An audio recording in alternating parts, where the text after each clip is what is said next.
ग्राम स्वराज हमारी पहचान थी। माल भी गांव का, उत्पादन भी गांव का, आमदनी भी गांव की, आत्मनिर्भर इकाई भी गांव की।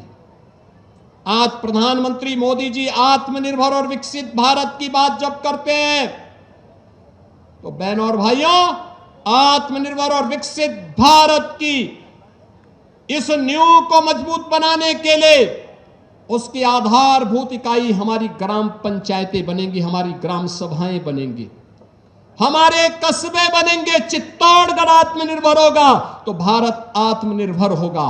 और आत्मनिर्भर बनने के उसी कार्यक्रम के बारे में अभी महाराणी साहब भी यहां पर मंच पर उस बात को कह रहे थे। यह वही कहानी है, जब भी आक्रांता आते हैं, आक्रांता केवल साम्राज्य को लूटते ही नहीं, नारी अस्मिता के साथ खिलवाड़ ही नहीं करते, हमारी संस्कृति को, हमारी परंपरा को, हमारी बौद्धिक संपदा को रौंदने का काम भी करते हैं, लूटने का काम भी करते हैं। और उनके द्वारा यहां के तो उस समय जो शोषण की प्रवृत्ति पैदा की गई थी, उस शोषण की दुष्प्रवृत्ति का परिणाम क्या था? हमारा अन्नदाता किसान उत्पादक से कर्जदाता हो गया, उपभोक्ता हो गया, उपभोक्ता से कर्जदाता हो गया। आज वो कर्ज से दबा हुआ है। हमारा कारीगर श्रमिक होकर के बेरोजगार हो गया और व्यापारी वह कर्ज के बोझ के तले वह भी इधर से उधर जाकर के अपने आजीविका के लिए भटकता हुआ दिखाई दिया है।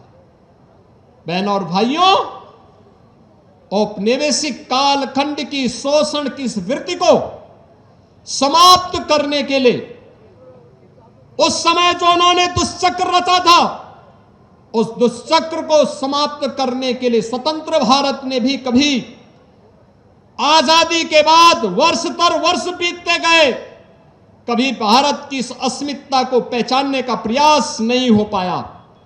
ये भारत फिर से गौरव के साथ आगे बढ़ सके। याद करिए, कौन लोग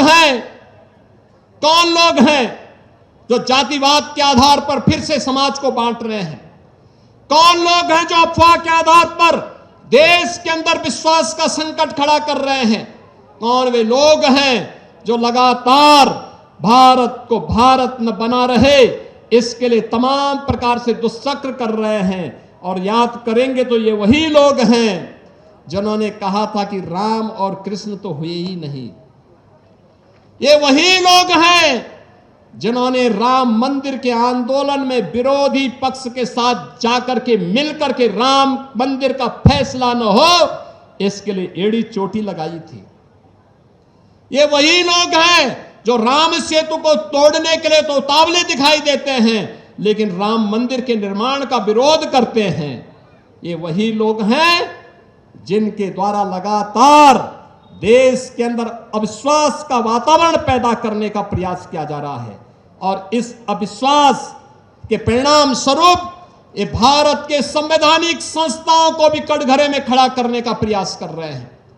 भारत के संवैधानिक संस्थाओं को खड़ा करने का मतलब भारत को एक बार फिर से कटघरे में खड़ा करके अविश्वसनीय बना देना। इनको देश की चिंता नहीं, इनको स्वयं के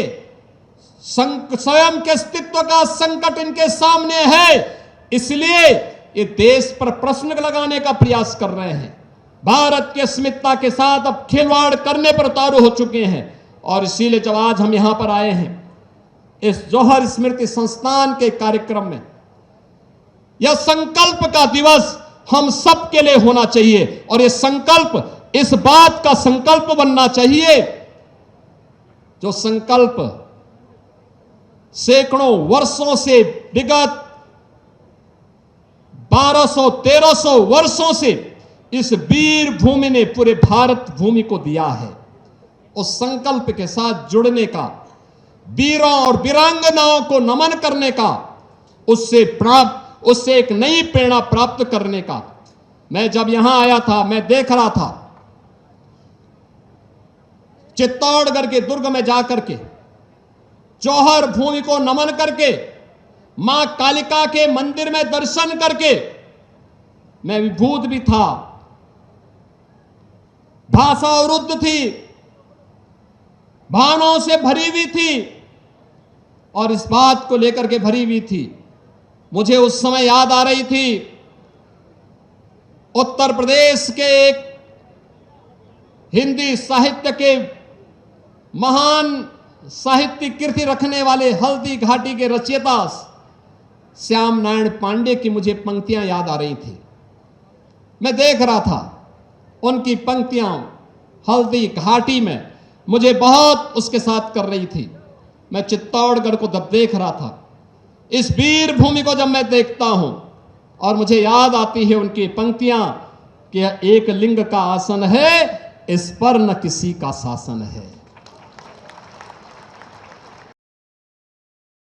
राजनीति हो या क्रिकेट, देश विदेश की ब्रेकिंग हो या आपके मोहल्ले की बड़ी खबर, सब मिलेगा एक ही ऐप में, सबसे तेज और भरोसेमंद। अभी डाउनलोड करें दैनिक भास्कर डिजिटल।